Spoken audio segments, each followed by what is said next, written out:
you are aiming at some goal in life, it teaches you how to struggle, the ability to take the bad times, the setbacks.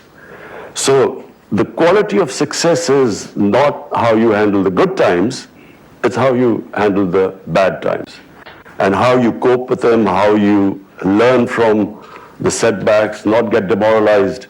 So that's the only way I could struggle for 22 years before I got into this position. Well, speaking of struggle, let's talk about your economy for a minute, if we may. Over the years, I believe Pakistan and the International Monetary Fund have reached more than a dozen agreements. You just reached one rather recently, I think on the scale of $6 billion. You yourself, when you ran for this job, you were critical of it, yet you've now entered into it. Why is Pakistan having such difficulty economically that it has to repeatedly turn to the IMF?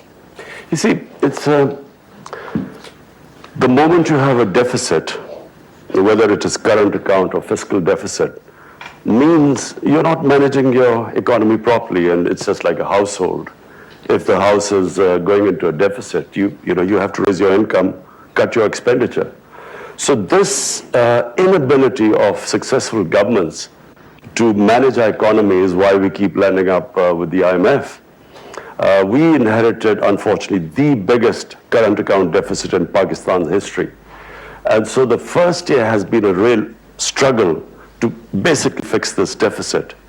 And I'm very proud to say that we have really cut down this deficit almost by 70%. We now have an economy which is heading in the right direction. Simple reason was that previously we had a 5% growth rate, but that was based on imports. This time what we are doing is restructuring the economy so that it's an export-based growth rate, which is really how an economy goes up. So that has been the main reason why we had to go to the IMF, because we had this huge current account deficit.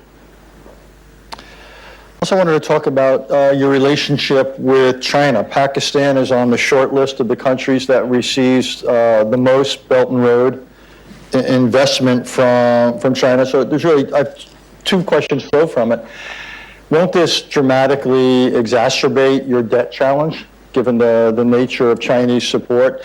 And how does Pakistan make the claim that it's going to retain its full sovereignty, given that it's allowing or inviting China in to do projects on such a scale? First, let me just say that the situation which we found ourselves in when 13 months ago we came into power was probably the worst economic situation. And so China really helped us when we were right at the rock bottom. They helped us, supported our by giving us funds for our foreign exchange reserves, very important at that time. In fact, we were staring at a default. So China helped us along with Saudi Arabia and UAE to beef up our reserves. And what China offers us right now as an opportunity, they have a $2 trillion import market. And so China has given us a preferential trade agreement where we can export to China at the same terms as the ASEAN countries. So this is a great opportunity. Apart from that, we have this opportunity now to get Chinese industry to relocate in Pakistan, bring in technology. So China has given us a great opportunity to lift ourselves up from where we are right now. I want to talk, and I want to try to cover a lot of different subjects before we turn to the members here. They asked the tough questions, by the way. I'm here to lull you into a sense of complacency. I want to talk about U.S.-Pakistani relations. In full disclosure, I've been involved with them many times in the U.S. Government, and each side has something of a narrative of frustration, even bitterness, or with the other. I want to quote a sentence or two from the memoir of Jim Mattis. James, until recently, was the U.S. Secretary of Defense. And I'm quoting here. Of all the countries I've dealt with, I consider Pakistan to be the most dangerous because of the radicalization of its society and the availability of nuclear weapons. James Mattis is a respected, temperate man. So when you hear someone like that writing those words, what is your reaction? Just that I do not think James Mattis fully understands why Pakistan became radicalized. There's just a short history which everyone may or may not know. In 1980s, when the Soviets invaded Afghanistan, Pakistan, along with the United States, helped by the United States, we organized the resistance to the Soviets. And the resistance was organized by Pakistani ISI training these militants who were invited from all over the Muslim world to do jihad against the Soviet Union. And so we created these militant groups to fight the Soviets. Then, of course, fighting the Soviets, jihad was glorified. And I never forget when Ronald Reagan invited the Mujahideen leaders to Washington, and he said they reminded him, and I quote, the moral equivalence of the founding fathers of the United States. So jihad was, jihadis were heroes then.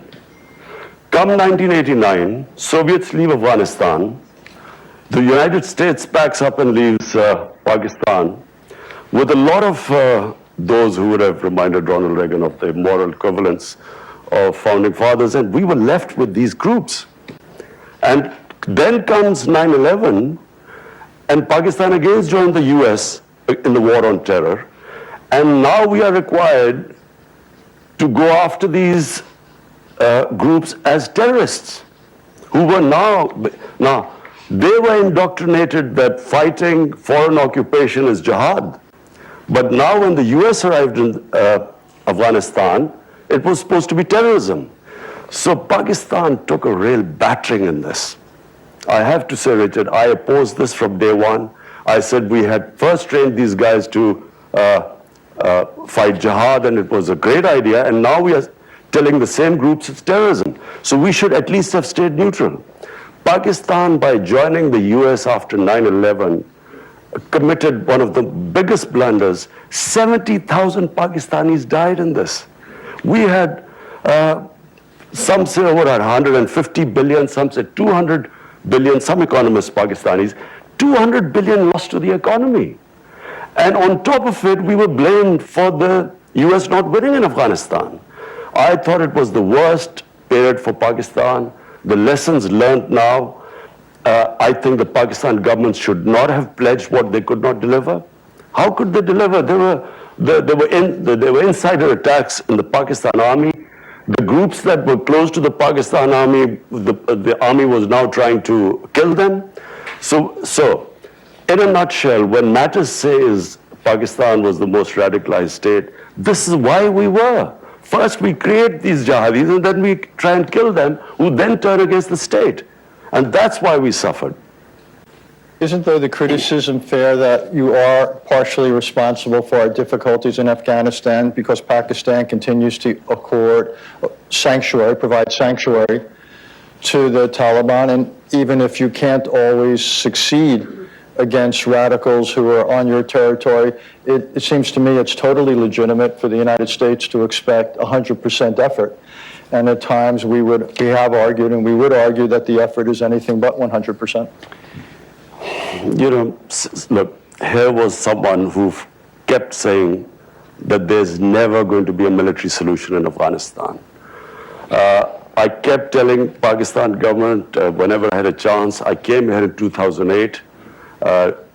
President Obama had not taken office. I spoke to senior Democrats. I told them that there will never be a military solution in Afghanistan, simply because I have read the history of Afghanistan. You just have to read the history. They fight each other. The moment a foreigner comes through, they all get together and the resistance starts. Started with the British, 3 times the British tried. The Soviets killed 1 million Afghans. They were still, the resistance was stronger after 1 million Afghans had been killed. So I kept trying to tell this. I tried to explain to, I remember meeting Joe Biden, John Kerry, Harry Reid. I tried to explain, and I realized they hadn't a clue. No one understood Afghanistan. The politicians didn't understand what was going on. And this madness kept going on, and Pakistan kept being blamed. Now, Pakistan had two right now, but it had even more. We have 2.7 million Afghan refugees in Pakistan. There are camps of 500,000 refugees living there. How do we know who's coming in and going out? Clearly, this was not from Pakistan, the idea that there were these insurgents going from Pakistan. How are we? First of all, the tribal area bordering Afghanistan, there is no border there. The Durrell line is a line made by the British, which there is no border there. Now we are fencing the border. Because of the allegations that fighters are going from Pakistan, we're fencing the border. We've also time and time said that, look, if you want Pakistan to completely stop anyone going across, then take the refugees back, 2.7 billion people. But it's not possible that that 2.7 million refugees there and expect Pakistan to completely shut the border. Having said that, I do not think that it's because of Pakistan the US has not been able to succeed in Afghanistan, simply because there is a history behind it. It was never going to happen. And fortunately, President Trump has done, by him forcing there to be a dialogue, and then this peace deal, which was just about to be signed. This is painful for us. The peace deal was about to be signed, and President Trump has, we read it in the papers, I mean, we should have at least been discussed with us, but now I'm meeting President Trump later on, and I will try and tell him that, look, there's not going to be a military solution. For 19 years, if you have not been able to succeed, you're not going to be able to succeed in another 19 years. I actually agree with you that there can't be a military solution. What I doubt is that there could be a peace deal that holds.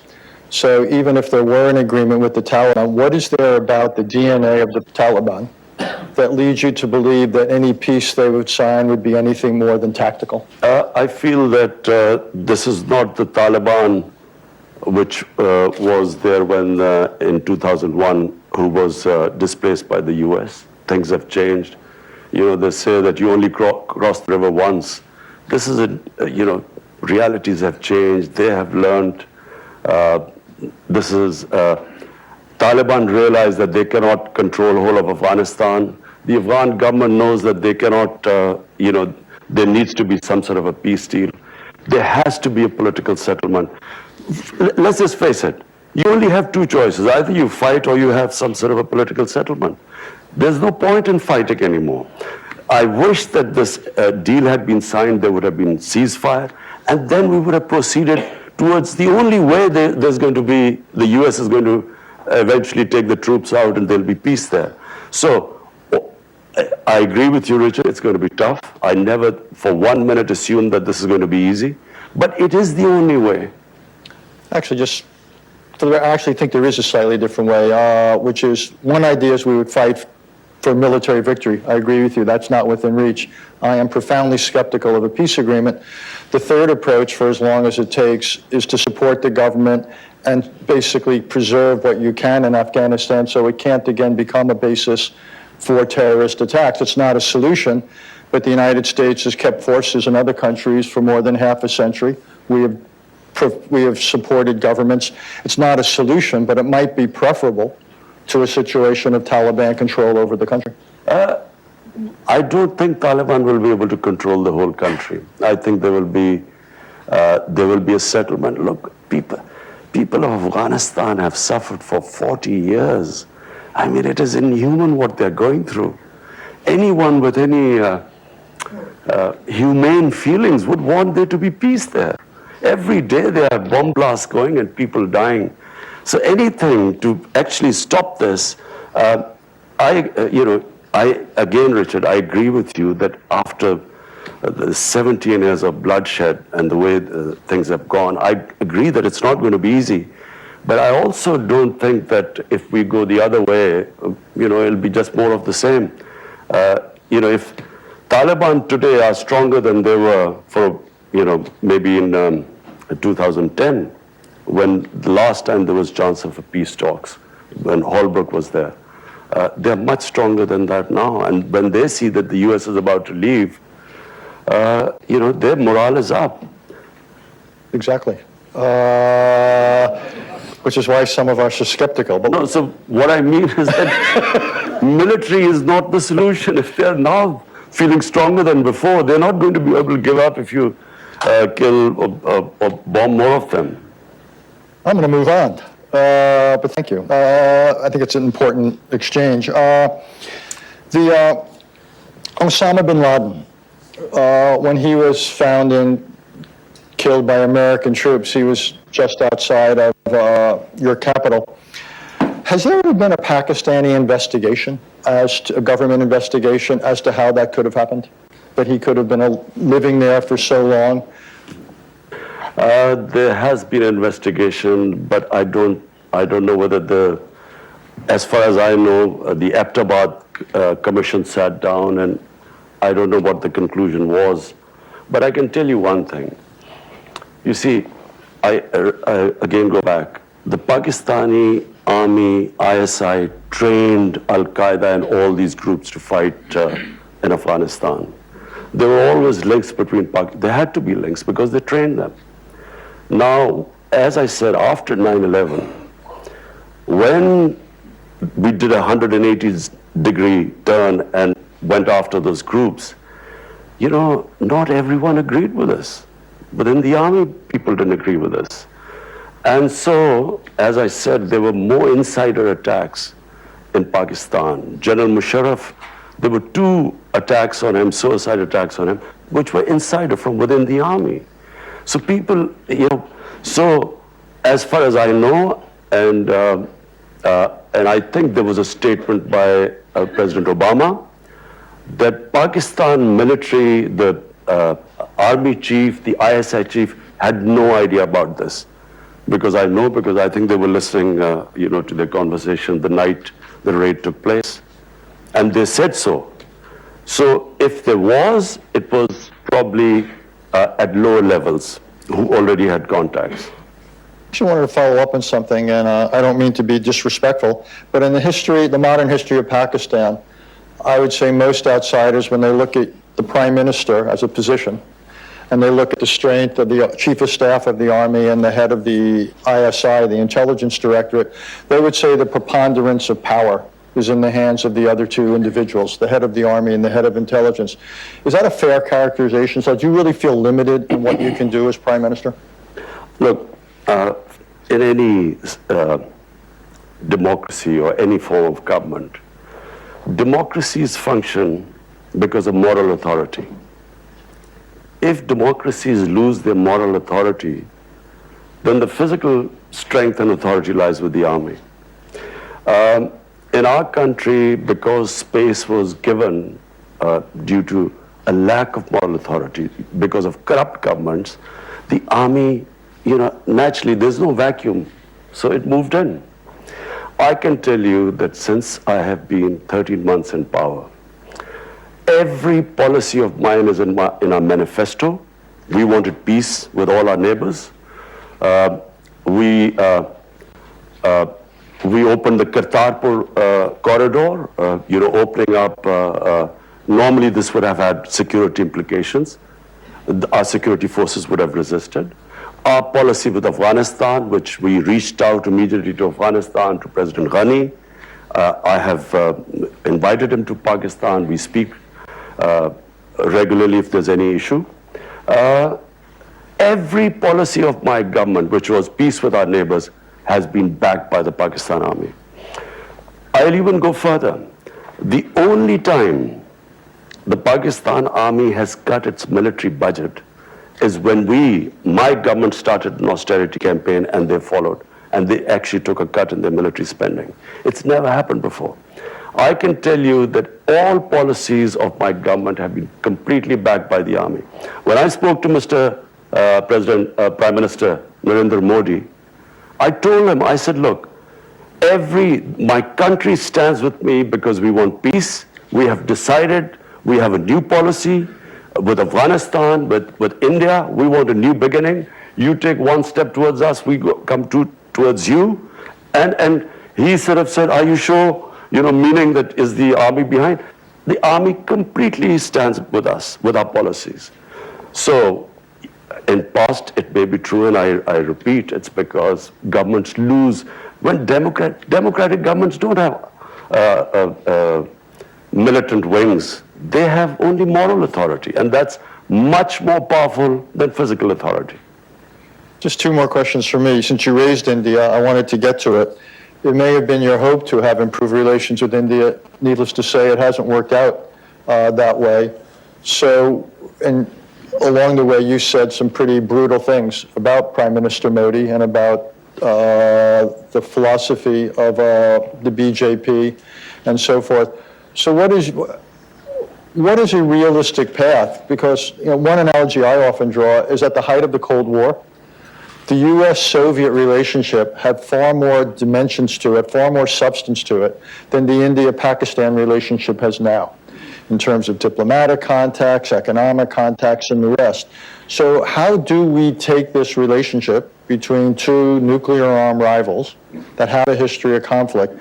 How do we make sure the future doesn't resemble the past? Well, Richard, let me say one thing. This is very sad where we stand today. From day one, I have written letters. I've spoken to Prime Minister Modi about we have common issues. We have poverty. Poverty is big in the subcontinent. Any government that should come, the number one priority should be to deal with poverty. Climate change. We stand the subcontinent. I mean, our glaciers are melting at a rapid rate. We need to combine together because there are hundreds and millions of people that are going to be affected. So I called him up and I said, look, let's just have a new chapter. Let's reset our relationship. And he talked about terrorism, and I said, look, I give you an assurity. It's not because of pressure from India or anyone. It's a policy that we will not allow any militant groups in Pakistan. We were dismantling from day one, and again I talk about the army. Had the army not helped us, we would not be able to dismantle these militant organizations, a legacy of the 80s. And they were helping us. So I told him, I said, let's base a relationship on mutual trust, because the problem we have is the two countries didn't trust each other. Our foreign minister was supposed to meet last year in this UNGA, and suddenly India cancelled. And then we thought maybe they don't want to get closer because of the Indian elections, because it's a nationalist, BJP is a nationalist party. One of the agenda, of course, is they're hard on Pakistan. So we stayed back. Then, of course, Pulwama happened, where this Kashmiri boy blew himself on an Indian convoy. Immediately we were blamed. I went on air, I said, look, you give us any indication that a Pakistani was involved, we'll take action. They bombed us. The jets came and they bombed us, and so we retaliated, no loss of life, but on the way, two of the jets went down, one in Pakistan. The pilot we captured, we immediately gave him back, saying you didn't want any escalation. But what did, in the election campaign, it was all about how Pakistan was petrified, and that's why they quickly returned the pilot, and how Pakistan will be taught a lesson. The whole election campaign, you just have to read. It was all about anti-Pakistan and how Pakistan would be taught a lesson. We still thought, okay, let the elections be over, we'll again resume. Elections are over, and we again resume at nothing. And then we find India is pushing us in the blacklist of FATF to bankrupt us. That's when we started thinking this is something, there's some sort of an agenda going on. And then, of course, Kashmir took place on 5th August. Unilaterally, they cast aside the UN Security Council resolution, the Simla Accord, which was bilateral between us, their own constitution, Article 370. And that's when you said, I said all those things. That's when I have said that this is an agenda. This is an RSS agenda which they are following. And I'm afraid, I worry now where we are, where the two countries are. That's why before that I asked President Trump to intervene and play a role in this. Because whenever we ask for other countries, United Nations to help, India says it's a bilateral issue. When we try to talk to them, they said there's nothing to talk about. So it's very important. It's two nuclear-armed countries facing each other like this incident happened in February. I, as the Prime Minister of a country, am saying that anything can happen in such situations. You don't know what can happen. We should never be in this situation. That's why I will be speaking in UN. I would want the United Nations to play a role. This is why the United Nations came into being. This could have effects way beyond the subcontinent. Since India's tradition, not just this government, but other governments, has been not to accept third-party mediation, it seems to me it's beholden on India and Pakistan to essentially break this dynamic, which has obviously gotten worse after what's happened in Kashmir. Might it not make sense for Pakistan, and given where we began our conversation, you've got economic priorities and the rest, the last thing you need is a worsening strategic situation in South Asia. Might it not make sense for Pakistan to think of a way of at least reestablishing some sort of an opening for diplomacy? Richard, look at the situation right now. There are 8 million Kashmiris for 50 days have been shut inside. 50 days, 900,000 Indian troops have shut in their homes, 8 million Kashmiris. How am I going to talk about what? And unilaterally, they have reneged on international laws. This was a disputed territory, Kashmir, between Pakistan and India. The United Nations, the Security Council, had given the people of Kashmir the right of self-determination, which was never given to them. Now, how do we start talking to anyone? How can we speak to India? At least what I expect the international community to do is to ask them to lift the curfew. It's inhuman. It's violation of every humanitarian right of the people of Kashmir. I should just tell the members here before I go to questions is that the Indian Foreign Minister will be here later this week, so I expect we will return to some of these. And I hope you'll ask proper questions to him. Not be too diplomatic. So we will have Ambassador Foreign Minister Jai Shankar here. So it's now the appointed hour. Remember, this is on the record, and please, the shorter the questions are, the more succinct, the more we can get in. Mickey, you had your hand up. Just wait for a microphone. Let us know who you are and your organizational affiliation.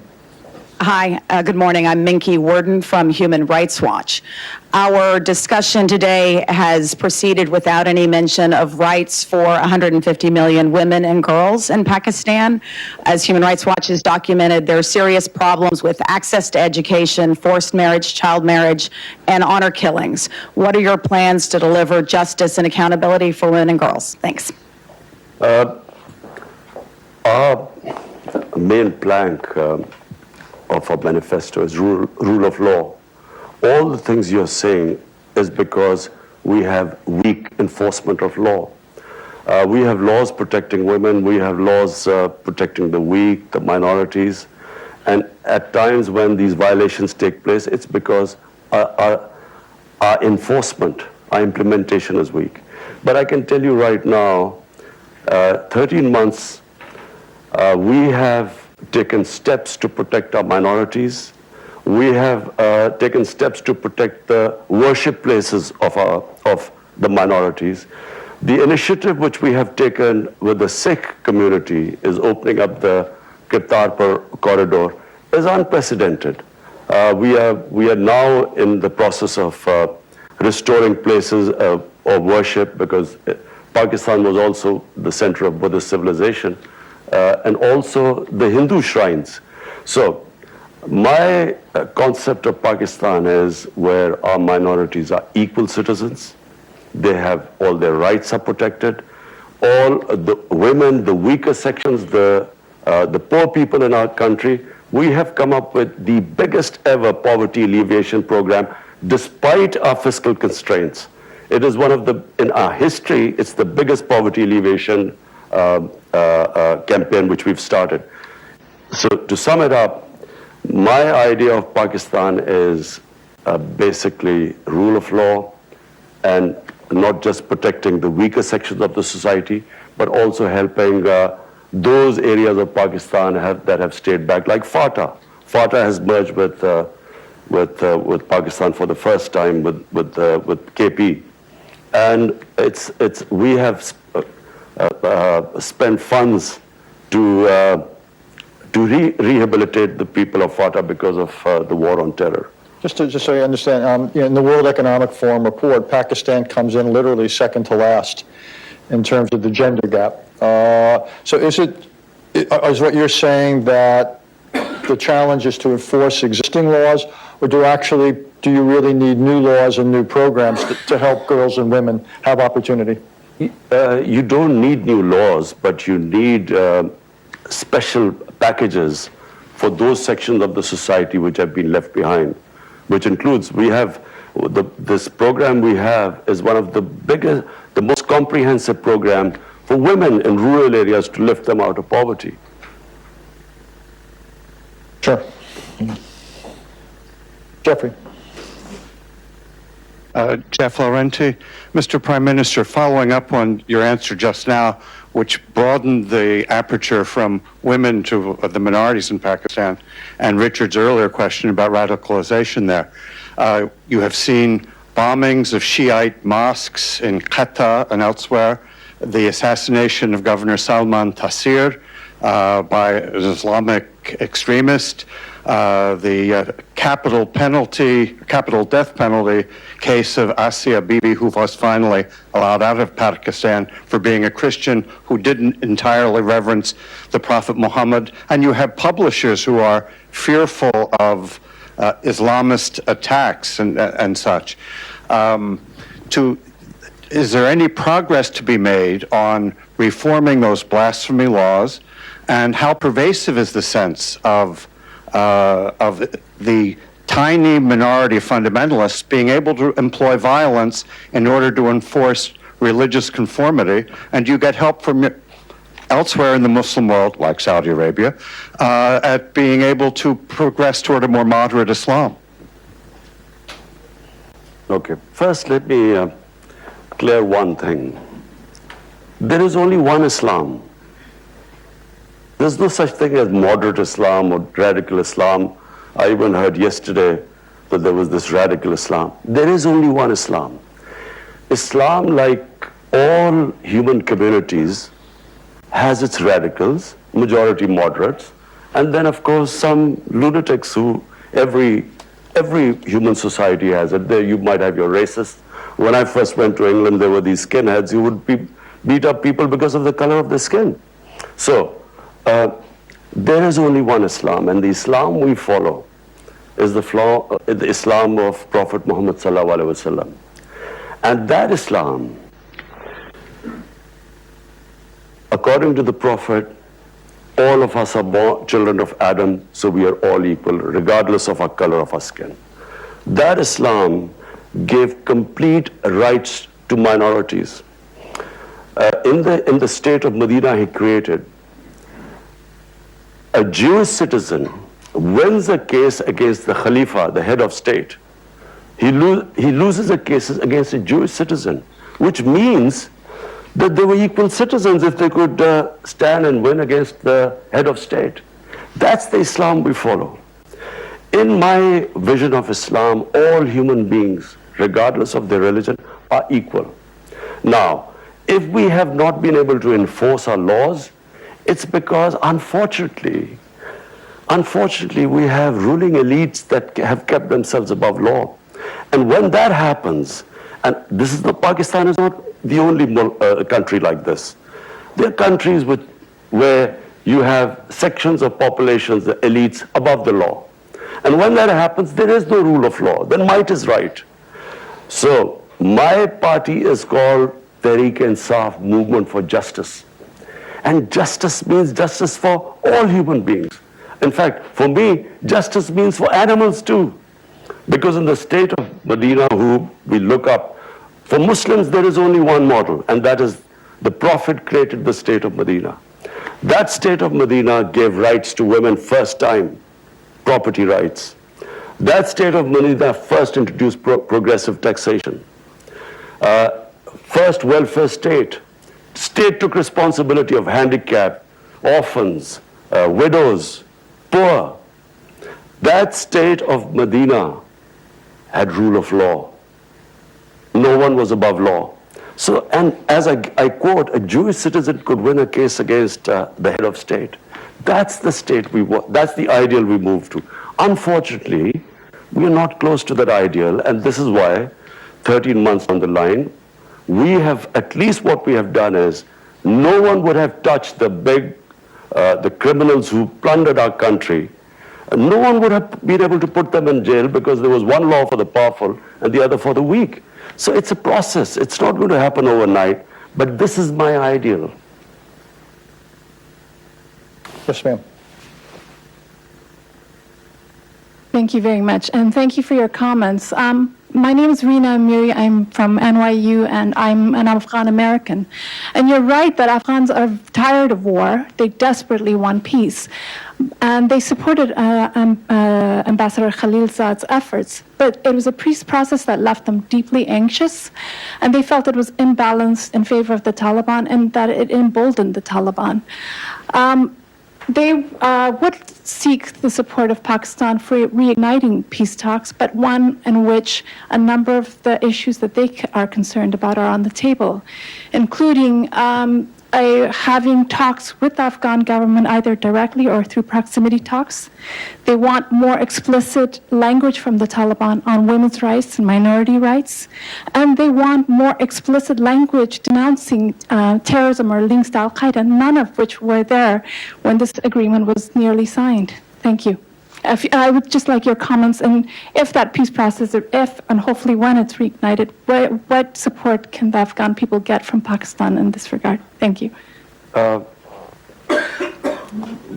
number one, what the people of Afghanistan have gone through, forget me as a Pakistani, as a human being, we should all pray that they have peace. Because, you know, I've watched, you hear every day on a daily basis the sort of bloodshed that's going on. Now, I just repeat very quickly, there are only two ways right now. One is we keep going this way, which is military action, and I believe this will just keep going on. And because the Taliban, the moment they realize that the Americans already, they've cut the troops down, and if they think they're leaving, I mean, they're not going to give up, you know, with more military action. The other is peace talks. Now, peace talks, once they start, all this can be thrashed out.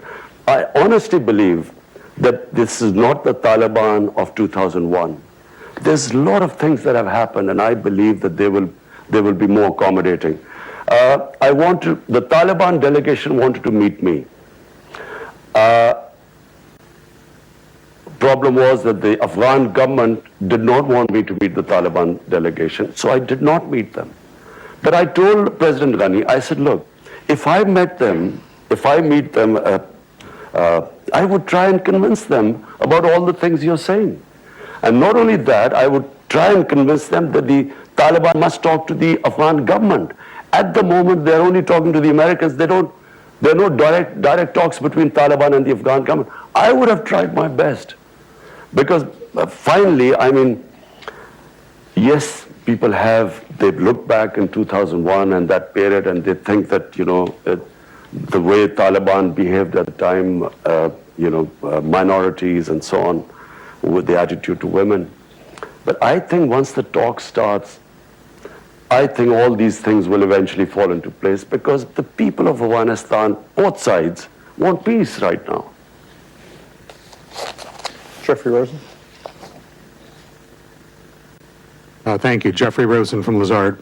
You described earlier the relationship with China that's been developing, an economic relationship. I'm curious how you reconcile that relationship with reports about the treatment by the Chinese of Muslim churches, Muslim mosques, the practice of Islam in China. Whether you're able to use this as a means, the relationship as a means of pressuring the Chinese to perhaps relax in that treatment, and if not, whether you raise the risk of perhaps some of the more radical elements of Islam in Pakistan, acknowledging there's not radical Islams, but there are radical Islamic people who practice Islam who are radical, whether you run the risk of a reaction from them domestically, which could unsettle the country, your country.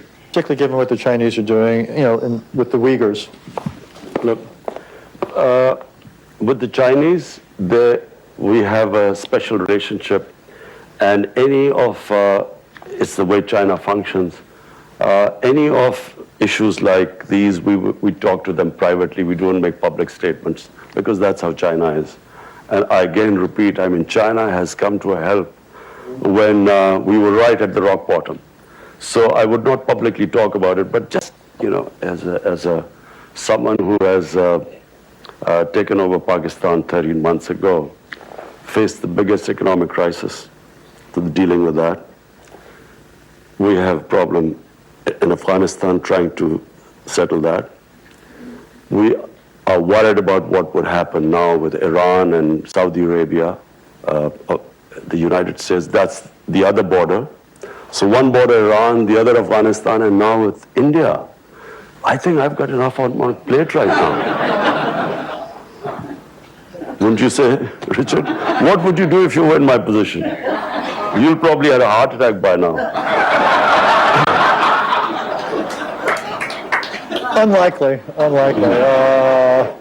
I would welcome that conversation. Listen, the only reason I can cope with these pressures is because, when you walk out on not a lot of you won't understand cricket, but imagine, you're walking out on a cricket field, there are 90,000 people in the stadium. You walk 70 yards down into the middle of the pitch, and the worry that you can be out first ball and you will have to walk all the way back with 90,000 people.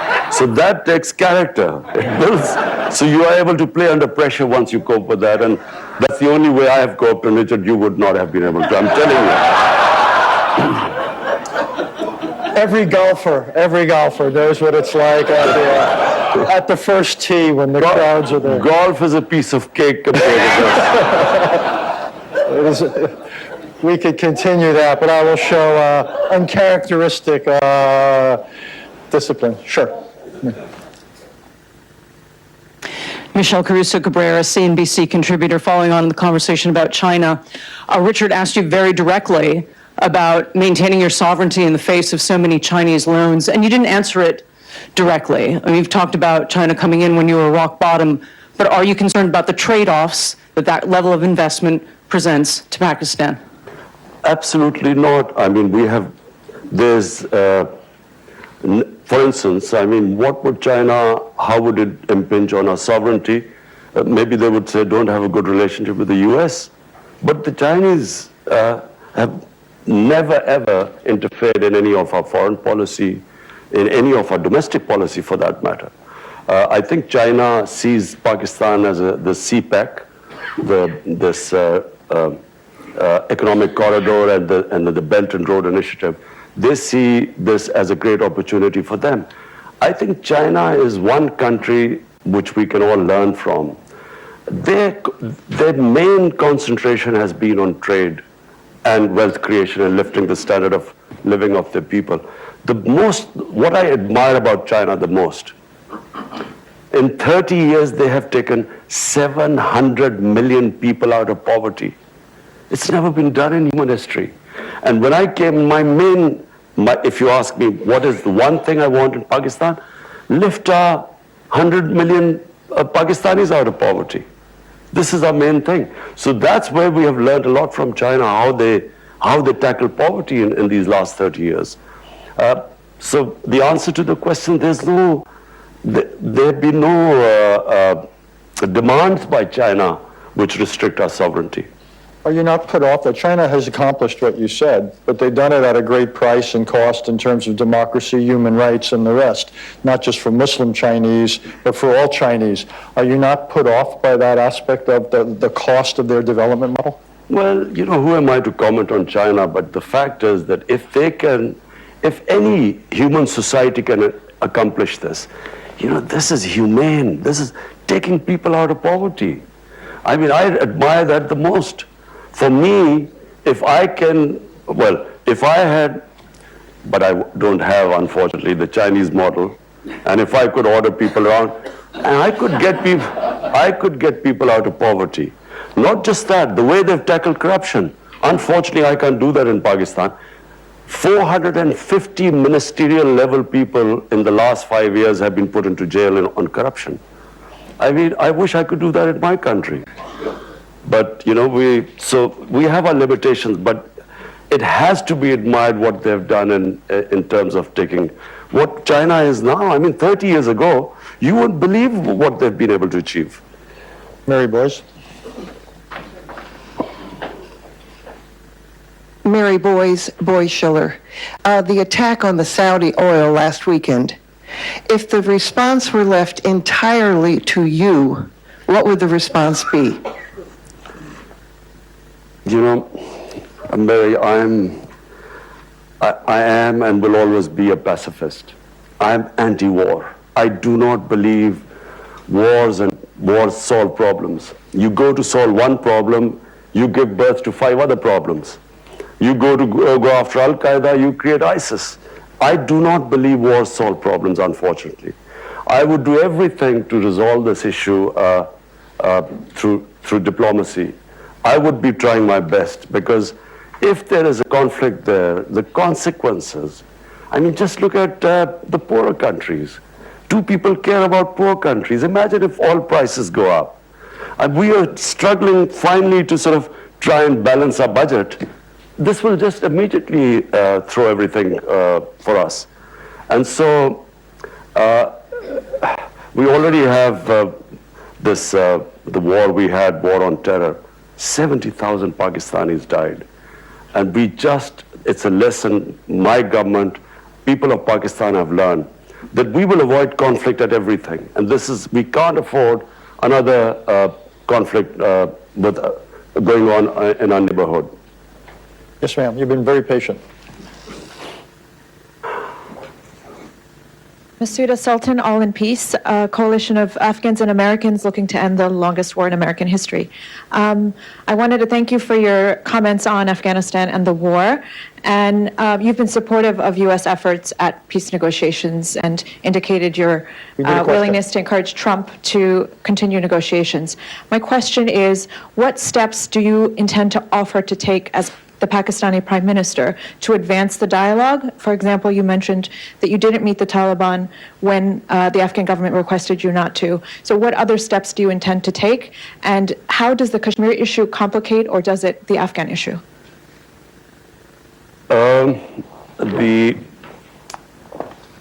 What I was planning to do was, this deal was about to be signed. The moment this deal was going to be signed, I would have met the Taliban leaders, and I would have immediately made them sit with the Afghan government.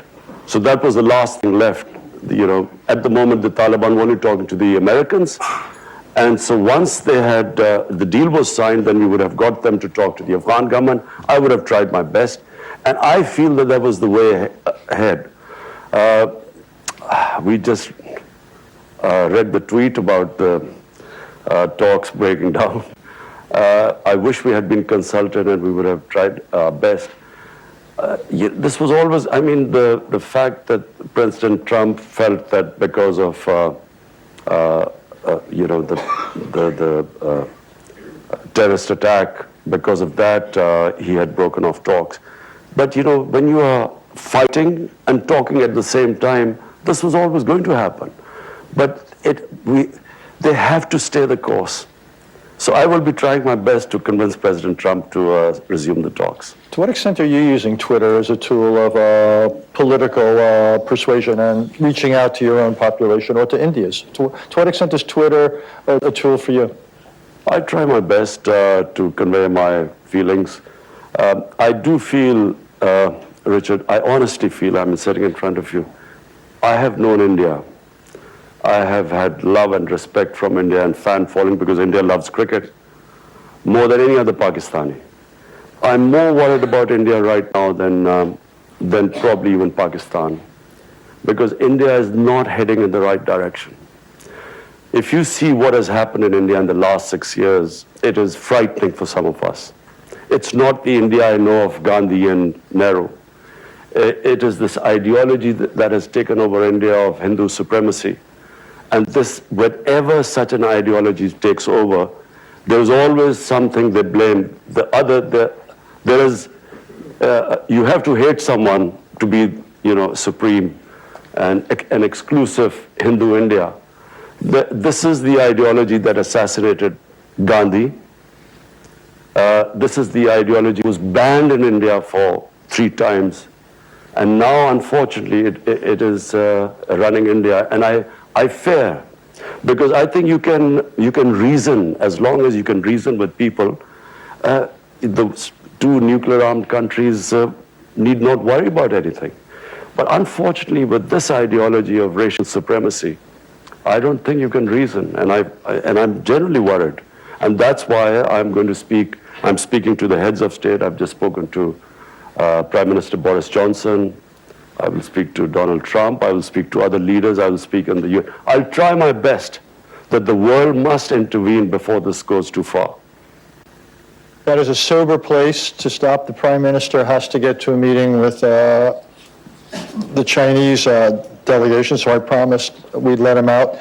Before I thank him, just a reminder, we've got the President of Angola later this morning at 11. In Washington at 12:30 today, we've got the Acting Secretary, Department of Homeland Security. Tomorrow we have the Saudi Foreign Minister as well as a climate change symposium. Mr. Prime Minister, thank you for coming here. Thank you for asking our questions. I look forward to continuing the conversation on what you might do, as well as cricket versus golf. But thank you very much. Thank you, Richard. It was a pleasure. Thank you.